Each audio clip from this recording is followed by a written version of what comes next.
Hey guys, I'm Nick and welcome back to the channel. Or if you happen to be a new viewer here or just a viewer that's regular and hasn't subscribed yet, please go ahead and click that big red subscribe button to stay up to date with all of the latest Star Trek news on YouTube. So today I'm talking about Star Trek Strange New Worlds again. It's probably one of the most anticipated shows we've got coming up, and the shows that I think most of the fan base that I've spoken to at least is most excited to see. The stuff that's come out from Rebecca Romijn, which going back to last year even, when she was talking about her character. Every time Rebecca Romijn mentions her character of number one, she seems to delight in talking about how this character is way more complex than we know. She's so complicated. Oh, this is her backstory is really interesting. Oh, just you wait. You fans are going to be so excited by number one and her history and all this sort of stuff. There's all these little hints that she's constantly been dropping about this character of number one. It's been a big tease from her about what, in fact, is number one's backstory or history. Now, at the Star Trek Day event, we got to find out her full name being Una Chin Riley. People were going, oh, well, you know, Riley, or there was a character in original series or some Irish character, I think it was a bit of a goofball, called Riley. Oh, is she related to him in some way? Maybe sort of a, you know, weird cousin or God knows what. Anyway, I don't think that was the case. Look, I think the amount of hints that Rebecca Romijn has been kind of dropping denotes something bigger, something that's going to be a bigger payoff for us as fans. She also made the reference at the Star Trek Day events that, oh, we're going to see legacy characters, referring to herself, with legacy connections, which implies that there's going to be some kind of legacy character in some way related to number one. This got me thinking, because obviously a few months back, in around May I think it was, I did a video which pretty much accurately predicted the fact that we were going to get Dr. Mabenga and Nurse Chapel and Uhura in our main cast of Strange New Worlds. So having made that prediction, which actually turned out to be 3 for 3 correct, glad I was on the money for that. I'm going to put another prediction out there today. Originally, the character traits that Gene Roddenberry imbued into number one was very cool-headed, very logical, very, you know, no-nonsense, straight down the line, very efficient, officious kind of character that Major Barrett's number one was meant to be. When you think about it, those character traits were then when she no longer was the first officer of the ship, and obviously they recast her into becoming the Nurse Chapel role.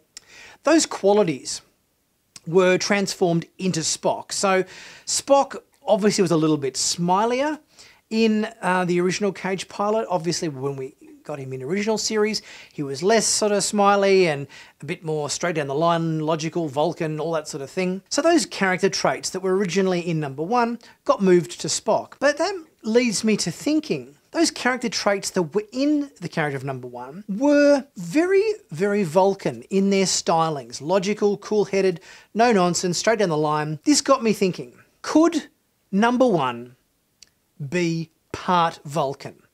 And is the legacy connection that Rebecca Romijn's been hinting at, the character of number one, is related to T'Pol in Enterprise? I've gone back and I've had a look at umpteen different photos of number one through all of the short Trek episodes and Star Trek Discovery, and I can't for the life of me see a shot of Rebecca Romijn as number one where her ears aren't covered by her hair.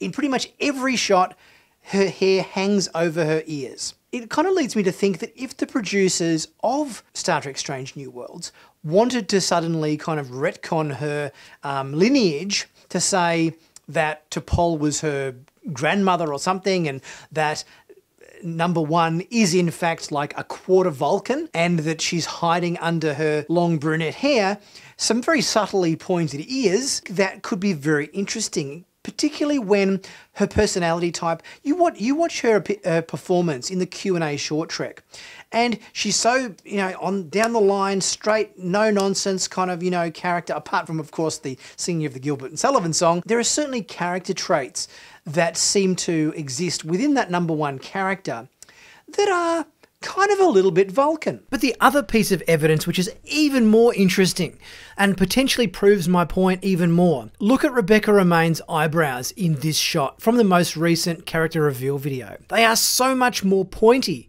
than what we saw in Star Trek Discovery Season 2 or the various Enterprise-based short treks. And one thing that people with Vulcan heritage do have is pointy eyebrows. And seeing as how Rebecca Romijn has been hinting and all this sort of thing about, oh, our minds are going to be blown, about, you know, her lineage, and she's got some amazing connection there, it leads me to think, is she going to, you know, turn out to be the granddaughter or something of T'Pol? Going back to the characters and the cast of Enterprise, it certainly would seem like if you wanted a very logical, no-nonsense kind of character that would be a relation to number one, T'Pol almost seems the most logical choice, pardon the pun. And considering the personality traits of number one that Gene Roddenberry originally imbued into the character were essentially Vulcan-esque character traits, I think this could be an interesting connection and would certainly answer a lot of questions in terms of Rebecca Romijn's little hint-dropping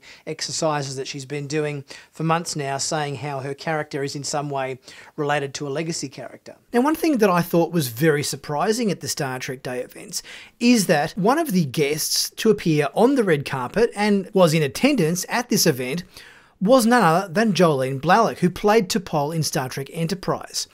I was really surprised to see a photo of her at the Star Trek Day events because every indication that we got from when Enterprise finished to present day has always seemed to imply to me that she was trying to distance herself from the Star Trek franchise and sort of didn't really want to get involved in it too much anymore. So I was quite surprised to see her at this event, going by the fact that we haven't seen her show up in any kind of publicity or, you know, Star Trek related events really for the last 15 years. So I kind of got to wonder, is the reason that she showed up at the Star Trek Day events is because she has rekindled her connection to the Star Trek franchise as T'Pol, and she is in some capacity appearing as a guest cameo in Star Trek Strange New Worlds as the mother or grandmother of number one. Star Trek Enterprise was always first and foremost focused on that relationship between Archer, T'Pol and Trip Tucker. And I think T'Pol being a fan favourite, a lot of people would really love to see her return in some capacity to Star Trek. So what do you guys think? Do you think this is a possibility?